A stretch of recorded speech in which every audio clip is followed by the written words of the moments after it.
Peut-être ça peut être utile pour nos téléspectateurs de commencer par un petit état des lieux de la pratique de l'alsacien ici dans la région, dans les familles, dans les écoles. On verra évidemment ce qu'il en est parmi le corps enseignant.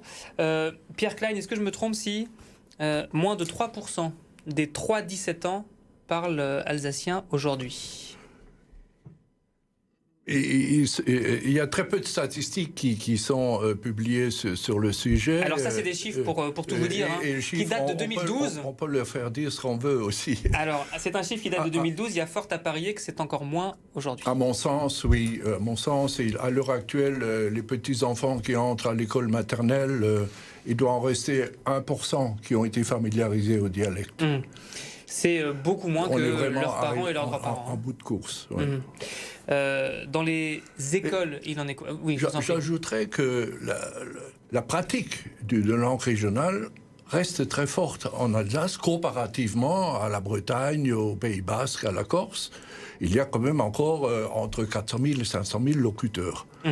Mais ceci n'est pas spécifique à l'Alsace. Ce n'est pas comment dire, quelque chose qui vient de l'Alsace elle-même. En fait, l'Alsace a été détachée de la France de 70 à 18, lorsqu'on a introduit l'enseignement obligatoire en France.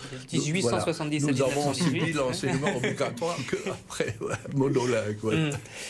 Qu'est-ce qui s'est passé pour qu'on en arrive à ces chiffres? On les a vus à l'écran à l'instant. Quand on voit génération par génération, ça diminue considérablement. C'est quoi? C'est la honte d'un dialecte germanophone après la Deuxième Guerre mondiale? Il y a différents facteurs qui interviennent. Moi, je milite pour cette cause depuis les 1970. En une vie d'homme, j'ai vu décliner ma langue première, celle de ma mère, de mon père. À l'époque, à l'entrée à l'école maternelle, il y avait 100% de dialectophones. Aujourd'hui, comme dit, il en reste 1%. Quelles sont les causes de ce déclin? Elles sont à la fois d'ordre politique et, je dirais, d'ordre identitaire ou affectif. Les Alsaciens s'étaient défendus pour sauver ou pour maintenir leur langue régionale avant-guerre. Et puis, il y a eu l'occupation nazie. Ces 4 ans d'occupation nazie ont provoqué un véritable traumatisme.